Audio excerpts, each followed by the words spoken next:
we hack the code and flip the tag. Where cliches come to retire. Drop that beat, turn down to fire. Say what's real, make fears take a seat. Unconventional wisdom, dancing on your feet. Hey. Hello, and welcome to Unconventional Wisdom about conventional wisdom. I'm your host, Kim Miller-Hershon. This is Tori Barker of Creative Marketing. I know she is going to have tons of wisdom to give us today. Super excited to have the conversation with her. Tori, tell us a little bit about you and your company. Yeah, first of all, Kim, thank you so much for having me as a guest today. I'm really excited to be here. My journey story, I was in corporate for about 15 years in the corporate marketing space, and in 2019 started my business Creative Marketing as a digital marketing agency. And I often joke and say I accidentally became an entrepreneur because when I went out on my own, I didn't intend to be an entrepreneur and had, unbeknownst to me, started this business as I was doing some freelance work and really found a passion for entrepreneurship. So I have a digital marketing agency and I focus on visibility strategies and visibility solutions for coaches, consultants, solopreneurs, and entrepreneurs. And I just love being able to support these business owners who are the best kept secret in their industry and just really looking to be heard and seen and helping them with the visibility strategy that can lead them to their greatness. Love that. Wow, that's so powerful. All right. Random question. If you could live anywhere in the world, where would you live? Ooh, I would have to say Paris, France.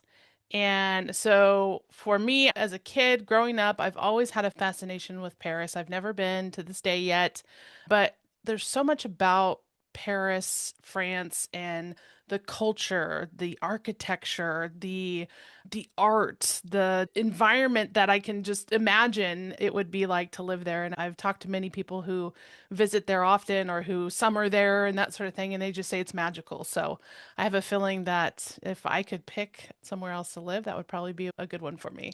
Okay. I do love Paris. I've been a couple of times. I will say, though, that the place that really I think has my heart is Barcelona. Really? Yeah. Oh, okay. And I think what really I think intrigues me about Barcelona is you will not be surprised to hear that I love crafts, like craft people, right? Yeah. And they have such an interesting, thriving maker community Oh, I love that. that I just love that. So if you combine incredible food with makers and it's incredibly walkable, although Paris is as well, Yeah. and the architecture. Yeah. Here's the difference, right? Paris has very classic architecture, which is beautiful. Barcelona has Gaudi, so it's super funky. And right at the end of the day, I'd want to visit Paris, but Yeah. I live in Barcelona. I love that. I'll put Barcelona on my to-do list. Yeah, yeah. I don't know what it is about it. In fact, we're planning Oh, yeah. on going back to Barcelona. Oh, that's amazing. Excited. All right. Let's get into the questions that we want to explore today.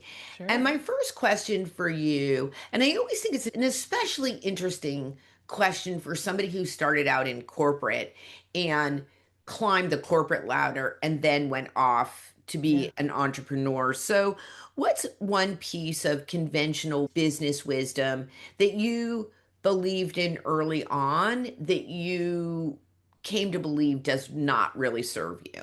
That doesn't serve me in corporate or just in general? I think more in general, right? Like we Yeah. have these expectations of either what our career is going to look like or success Mm. is going to look like.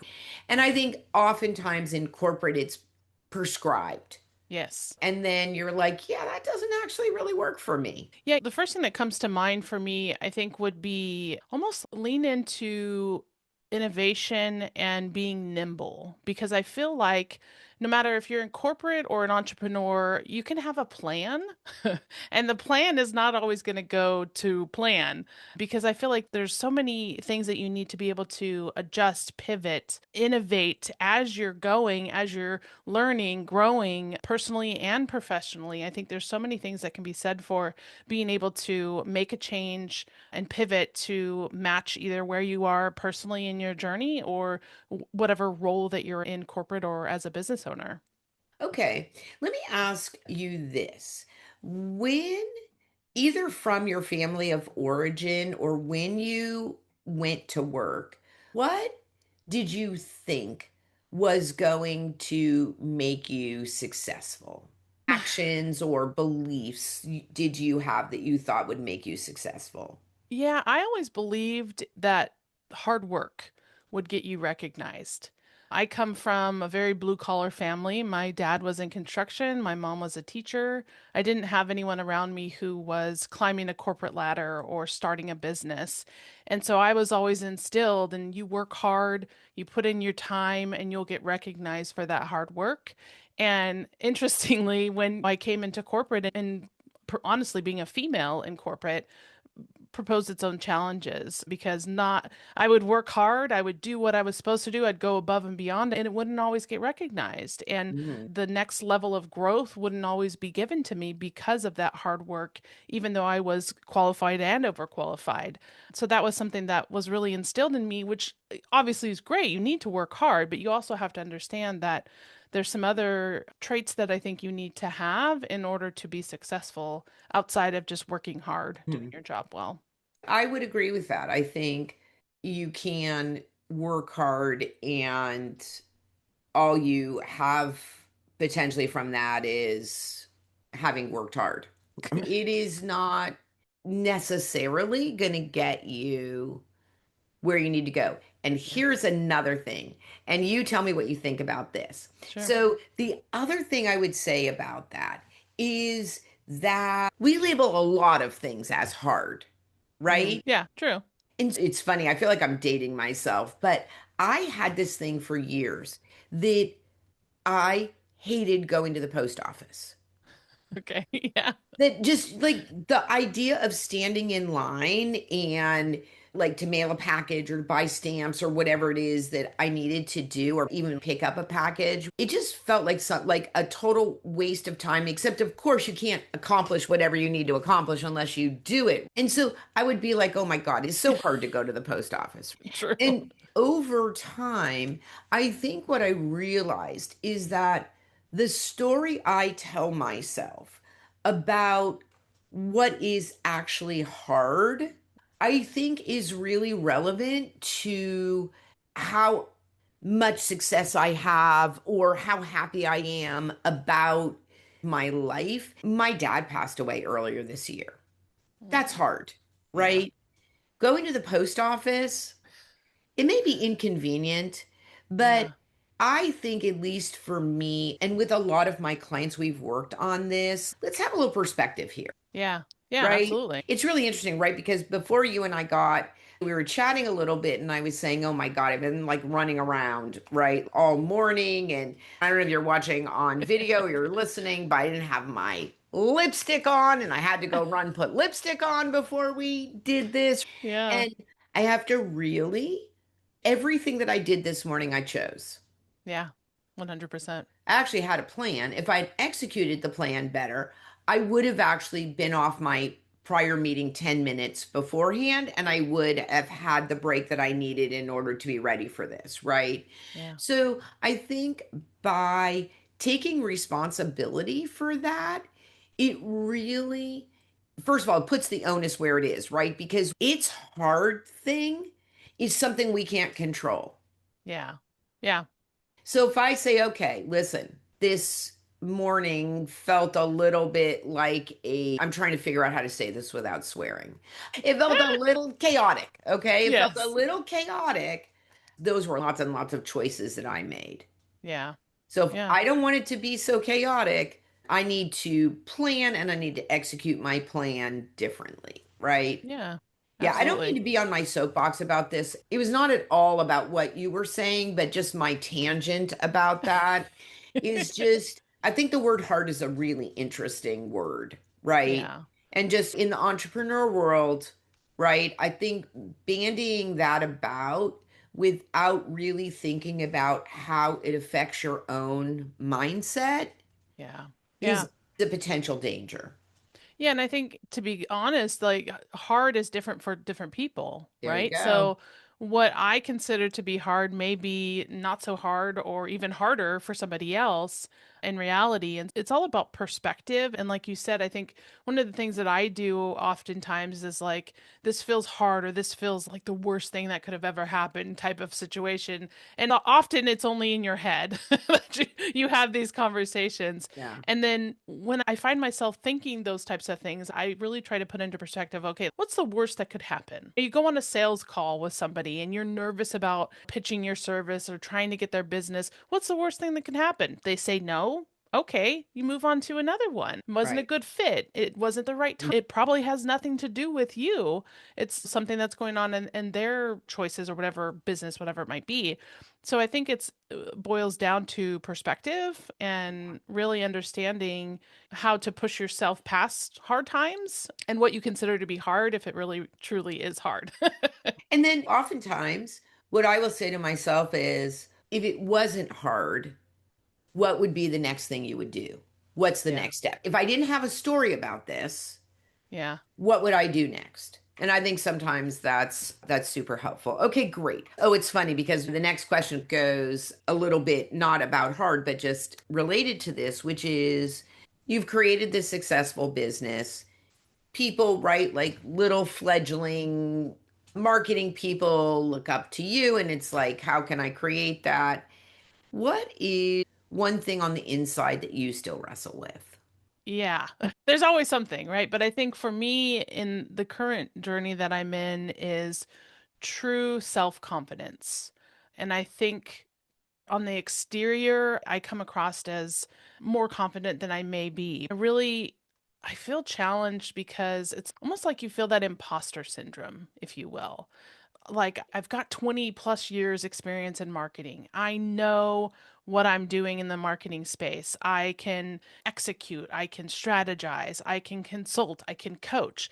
But there's still this little part of me that feels like maybe I don't know everything, or maybe, somebody else is better than me. In reality, sure, there is somebody else who's better than me. The way that I look at it is it's a personal journey that I'm on to build the self confidence, not only in business, but in personal life. And I think many women entrepreneurs can relate to that. But it also gives me almost hope that there's growth, right? Because I feel like in life, if we're not growing, we're just stagnant and it's boring, at least for me, right? Like I'm a lifelong learner. And so I always want to grow and improve and be the best version of myself in the season that I'm in. And so this is just that season where I'm working through that mental block that I have to really own up to what it is that I know I can do and lead with that value that I know I have. That's where I'm at. Yeah, no, I think thank you for being vulnerable and for sharing Yeah. that. I think it's really helpful. And I think the other thing that's super helpful about that is I think for the listener, maybe they already understand it, but for us too, is that you can hold both things, right? You Yeah. can be successful and a successful business owner, entrepreneur, and feel like you have more growing to do or feeling Yeah. like you want to work on your own self-confidence, right? You Yeah. get to hold both those things. Absolutely. And I think there's more people out there than people would imagine who are in that space. And it may not be confidence, but it's something else, right? Like fear of speaking or fear of being vulnerable and talking about their challenges or financial misunderstandings or any of those things. There's something out there that whatever season you're in and as a listener, knowing that you're not alone and it's okay to have things that you're working on because that's what makes us better people. Exactly. I would agree 100%. If you could rewrite the rule book on leadership, what's one outdated belief that you would throw away and what would you replace it with? I would say I think that there should be more women leaders. I think there's a misconception that great leaders are primarily men. So I feel like that would be one misconception. And then the other side of it, I think, would be honoring somebody's personal journey and their level of comfort. I guess it comes down to individualizing your relationship with somebody because as a leader, oftentimes you are managing multiple people underneath you. And I think each person has a different personality, obviously. And so I think you need to manage and connect and work with each person on an individual level versus this is a broad way of doing things because I don't think that's very relevant. I think you have to individualize the way that you connect and work with the people who support your business. I love that. And I would agree. I think it really resonates with me. I have three people on my team, and I do work very differently with each one of them.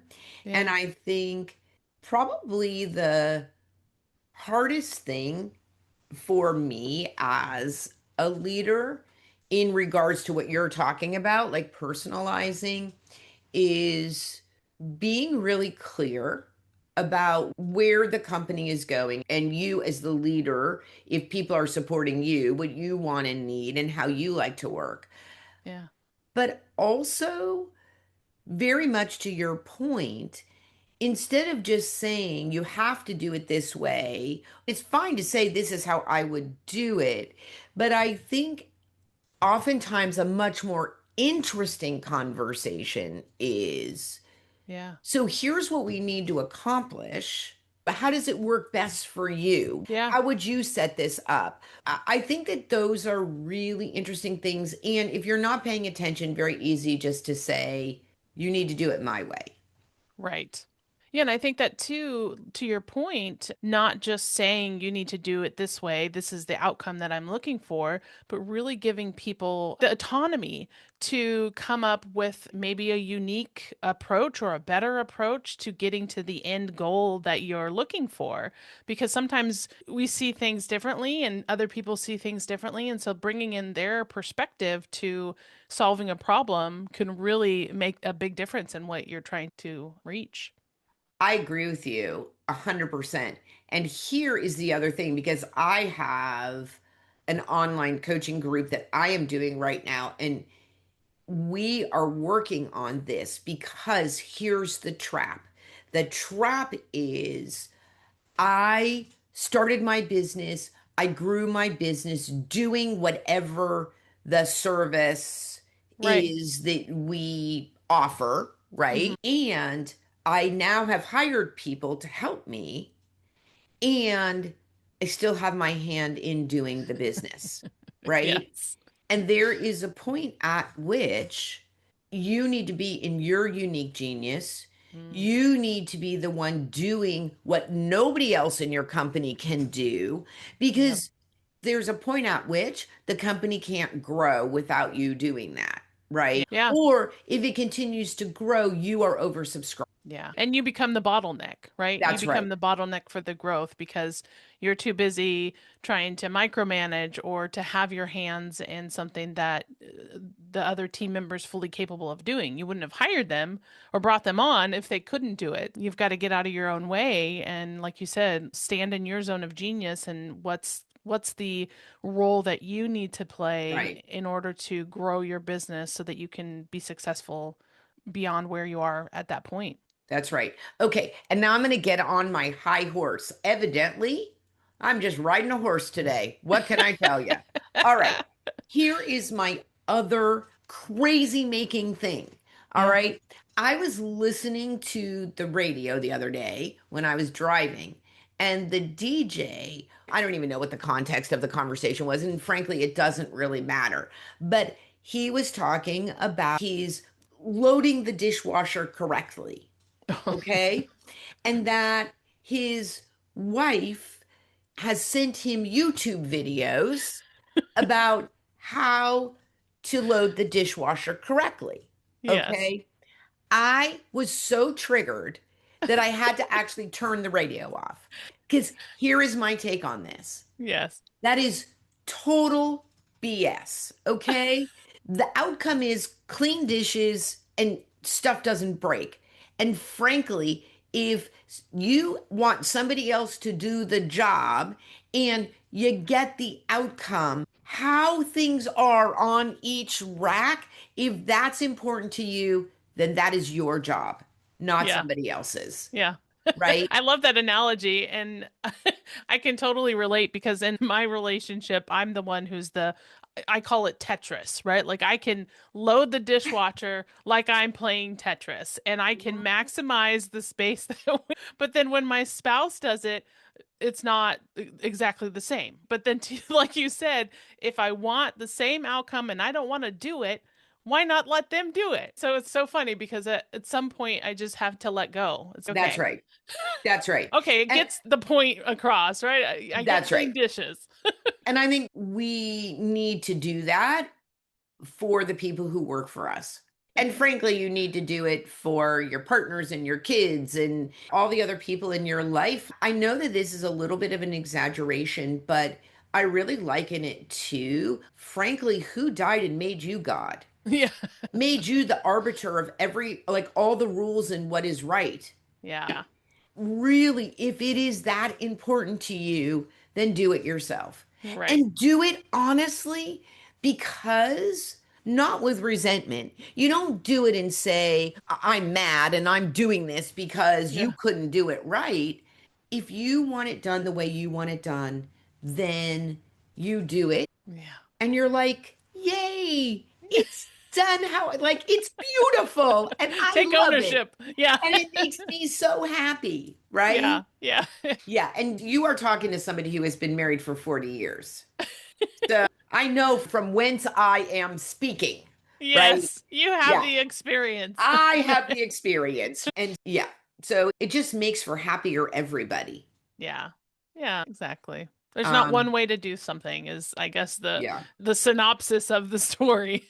That's right. Exactly. All right. What's one unconventional habit or mindset shift that's helped you grow your business?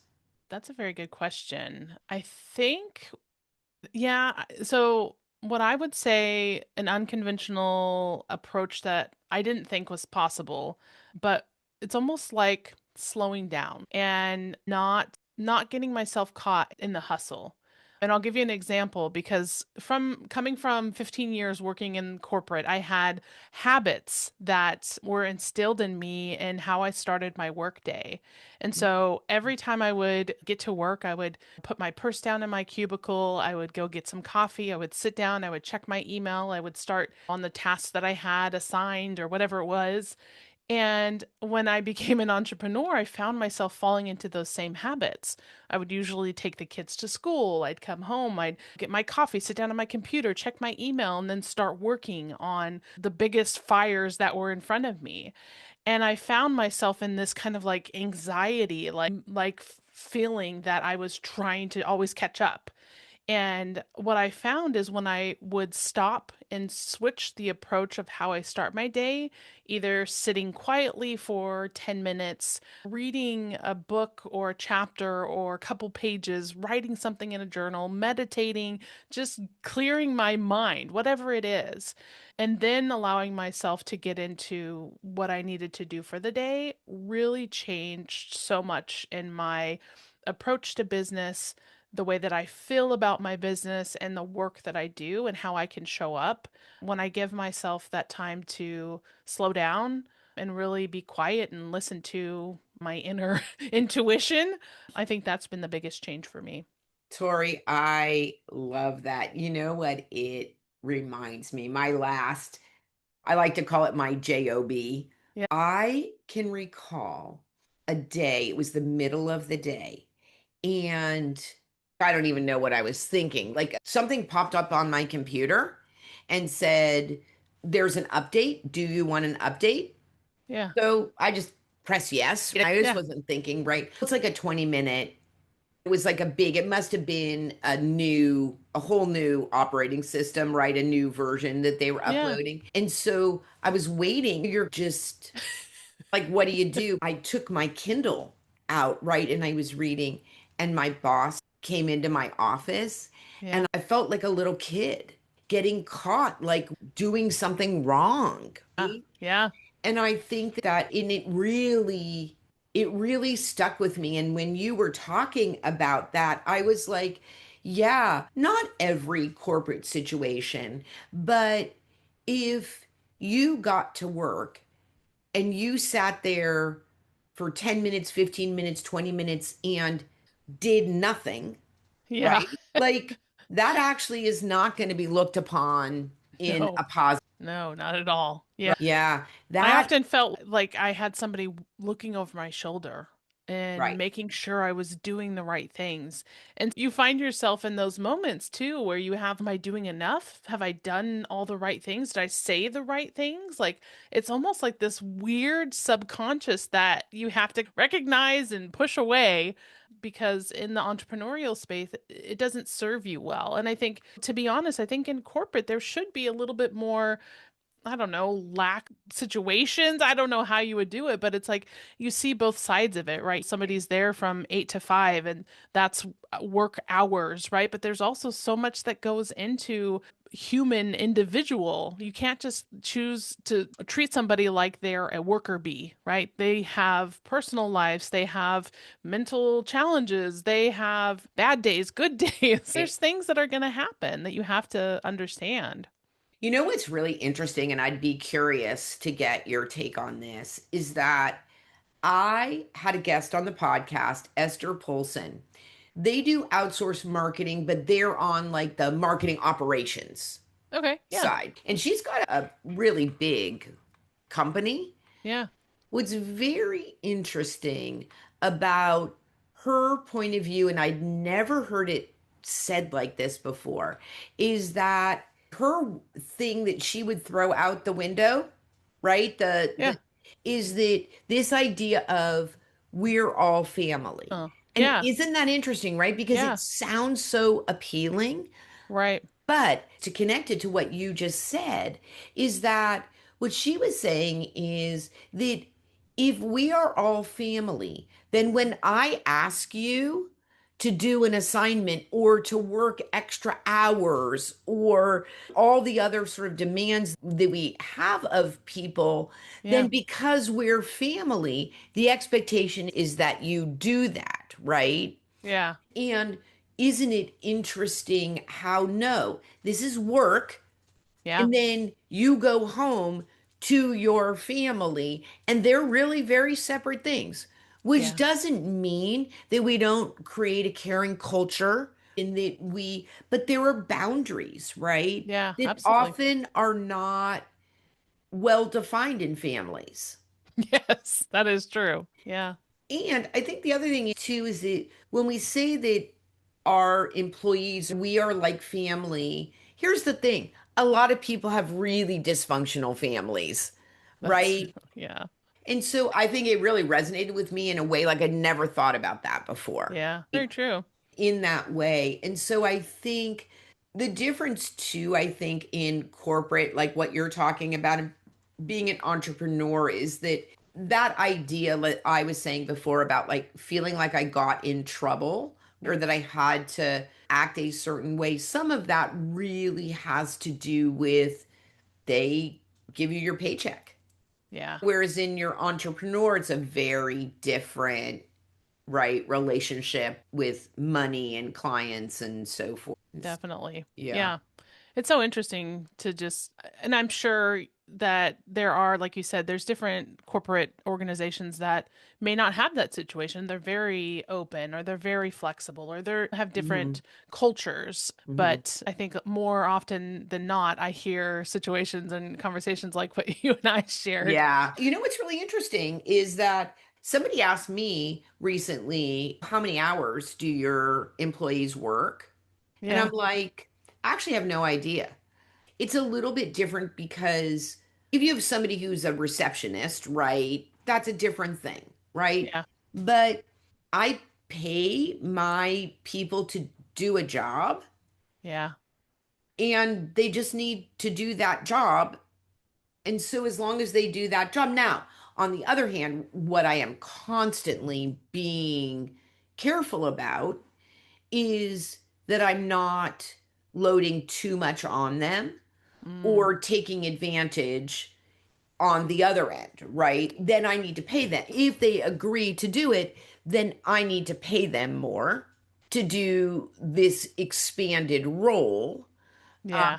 The idea of just taking advantage of somebody until they either ask for a raise or they leave because it's too much work, not a fan of that. Yeah, I totally agree. And it's almost, you think about boundaries, people have their own boundaries, but you also need to set boundaries for what you ask of people too. That's right. And I think the thing is, right, what I was going to say is it's also as the boss, you need to do a lot of check ins, but you also need to understand that you now are the employer. Yeah. So I think you have to also, like, if you say to somebody, like, you know that you've piled on a bunch of extra work and you check in with them and they're like, no, I'm fine. It's like there's a point at which you have a responsibility Yeah. to be like, this doesn't feel like a fair trade for time and money here. And Yeah. if I'm going to ask you to do these extra things, then I need to pay you for those things, right? Yes, absolutely. It's Absolutely. not the, oh, you said you're fine. I get to move on. Yeah. 100%. Yeah. Being an entrepreneur, being a boss, it's a tricky, right? It's a tricky thing. Yeah. Yeah. Yeah, definitely. Yeah. All right. I have one last question for you. You talked a little bit about imposter syndrome already. I am curious, what tips do you have for us around how do you deal with the imposter syndrome? Like, how do you get yourself moving forward? I think it's just reminding yourself of the greatness that you have. And whether that be through writing something down, like almost an affirmation, like I can do hard things or I can accomplish X, Y, and Z, whatever that might be. Talking to people and kind of sharing your challenges and almost like them reflecting back to you, like, no, you've got this kind of a thing. Yeah. Those are really the things that have helped me with getting past those imposters, looking at the facts, right? Like 20 years in business or 20 years in marketing and having my own business. Let's look at the facts and compare that to what I'm thinking in my head. Are these imposter syndromes or things that I need to be better at? Let's look at the facts and let's remind ourselves of the greatness that we have. I love that. And I think what you're really saying is that the imposter syndrome is just thoughts that are going awry and they are not grounded in reality. So I love that sort of grounding yourself back into reality. You know, it's funny. I have a client that I'm currently working with who he got himself like in a little bit of hot water with his boss recently and was feeling pretty defeated. Yeah. And he happens to have a 5-year-old. So I was like, you know what you need to do? You need to play a game with your 5-year-old. And you need to say, here are the things I love about you. Tell me the things you love about me. Oh, yeah. And I was like, you just need somebody to tell you unfiltered all the things that they love about you.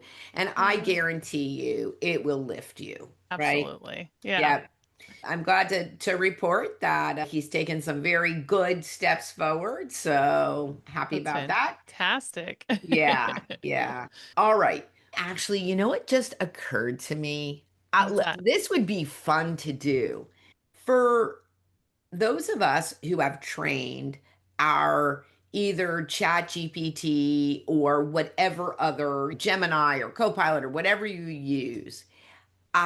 What I mean by trained, right? If you use it and it knows you and it knows what you do, and my chat gpt in a way that delights me and frightens me talks to me the way I talk. Yeah. So it knows me very well at this point. I bet you could put into Chat GPT, I'm Mhm. feeling really down today. Give me some good things about me. There's Yeah. got to Yeah. probably be a better way Oh, I'm sure. Yeah, there's to say definitely a that. prompt to do that. I'm Yeah. sure. Yeah. But I think that would be super fun. Just generate a list of really positive things that Chat GPT could say about you. if nothing else, it would just be a hoot, right? Yeah. It would give you a smile or a laugh, and that would probably elevate your mood just in and of itself. Yeah, now I'm gonna try it. See what my chat would Okay, you'll say. have to report back. I Yeah, I will. just thought of it. I was like, Yeah. that probably would. Tell me 5 things that are great about me. Yeah. Oh my God, that's it. Tell Yeah. me 5 things that are great about me. Oh Yeah. my God. Okay, I'm going to try it too. Yeah. Very fun. All right. Thank you, Tori, so much. Thank you for being real and for being vulnerable. I think that is the kind of conversation that people need to hear. I appreciate you opening up. Yeah, Thank it's you. delightful. All right, friends. You have been listening to Unconventional Wisdom about conventional wisdom with me, Kim Miller-Hershon. I am your host with Tori Barker. All right. So, our ask of you now. Tori would love for you to connect with her on LinkedIn. You can also go to her website, which will be in the show notes, and she's got like a little quiz, little assessment, little marketing assessment you can take. So do those things for her. For me, I would love for you to do 2 things. One, share the podcast. 2, sign up for my newsletter. We send it once a week and it's really concise. It's got one thing in it, and I think you'll enjoy it. So until next time, go out there and be a better human. Where cliches come to retire. Drop that beat, turn down to fire. Say what's real, make fears take a seat. Unconventional wisdom, dancing on your feet.